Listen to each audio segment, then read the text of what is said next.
Hello guys, you recognize who is sitting beside me? No.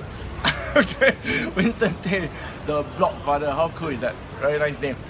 And the reason why we're here today is because we had a We got into minor a fight. exaggerate like you. Very minor keyboard warrior moment. I overreacted to one of his posts, and we decided not to keep going to and fro. And So instead, have lunch instead. yeah, have lunch and talk it out. And if you want to fight physically. But I see that it's bigger, so I decided not to. Happens all the time. Happens all the time. He started a Facebook group called Daddy Matters, which I'm a member of, and they're always talking about durians in that group. And recently they have a nice satire video as well. So go and check it out if you're a father and you're into videos. Right now, I'm very curious about him as a father because the way he is as a father is quite different from me as a father, but both of us respect each other. I respect him, I don't know whether he respects me or not. Can you tell us a little bit about your children first? I have a son who's 9 years old this year and a daughter who's 3. 9 and 3. 9 and 3. Do they fight? All the time. Okay, wonderful. Very healthy. Yeah. Yeah, okay. So I remember there was once we were both in the same event and we were talking about things like vulgarity, things like that. Yeah. So my view is very traditional lah. If my children school vulgarity, I will feel like, wow, where did they learn it from, you know? It's going to get a lot of comments. Yeah. So how about your view? I remember your view was quite different from mine. I teach my children, or at least I teach my son right now because my daughter still doesn't really understand what's going on. I teach my son some of the words that are used. Hokkien? Yeah. We use it at home actually. Hokkien? No, English? English mostly, because okay. he hasn't quite learned the Hokkien dialect yet. 9 years old. Okay. Another 9 more years to go lah.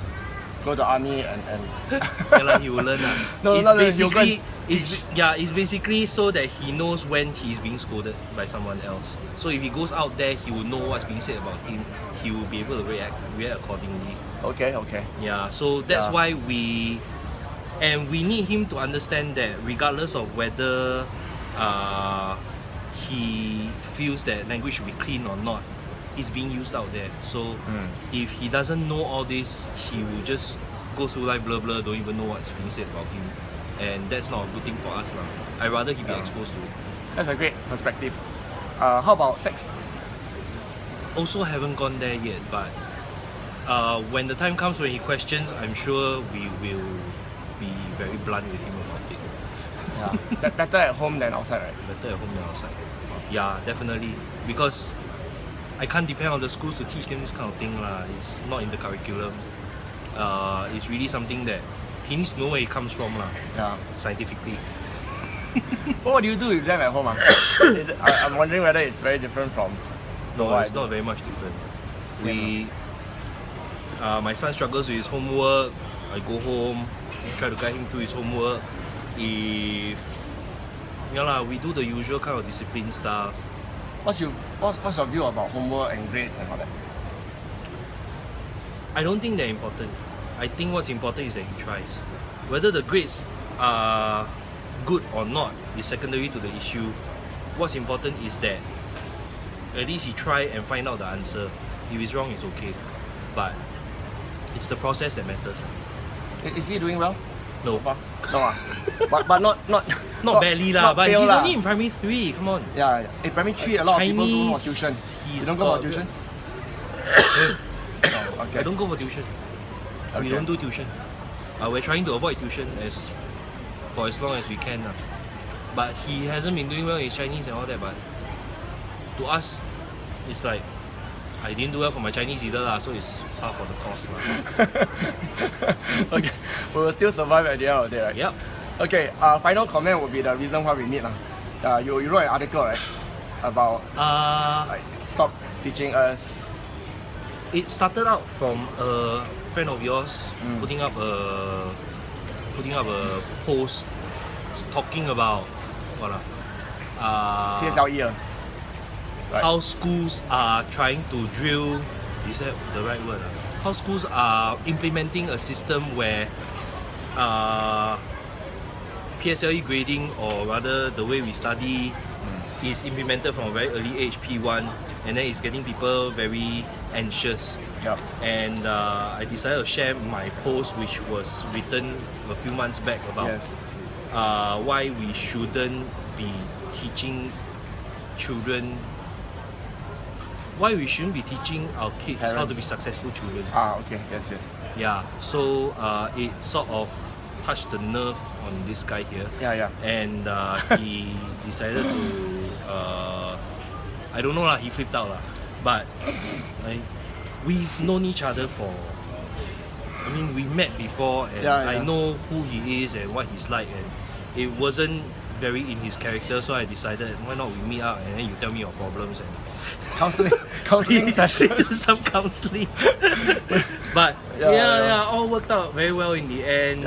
We basically cleared up a lot of, but the gist of the messaging is, let's not talk about success in the way is generally defined. I know a lot of parents will also agree that success is really more of a character issue rather than a numbers issue. So we like to see educators like Eugene be able to offer more nuanced messaging through their courses to parents and children, so that we all learn properly all the right stuff in the end. Yeah. When I read the article, what got me flipped out is the headline. Which is stop teaching us how to raise successful children. But it has to be clickbait, right? Yeah. So it really successfully made me click. I think my mistake, I must confess, is to read only the headline and the first few paragraphs, which got me angry because I'm in the training industry. So if you say don't teach us, and I myself, although I'm a trainer, I attend a lot of courses to learn stuff. So that's why I started becoming sarcastic and say, then don't teach us how to be healthy, don't teach us how to exercise, don't teach. But that was not your point. I missed the point. As I read on further, the end of the article was the point that we should not be focusing on how to raise successful children, but really we should focus on how we ourselves as parents should change our behavior. Right? That's the whole point, which I fully agree. I fully agree with this point, which is buried at the end. Sorry, I very long-winded. Like to write the good stuff at the end only. Yeah. So straight lines inverse pyramid model. This is the point should be in front, but and that's me. Yeah, so I think all the parents watching this hopefully will consider changing our behavior towards our children rather than trying to raise them up to become successful in our own definition. They have their own ways and their own pace of becoming successful in their own rights. So let's support them. All right, peace. Okay.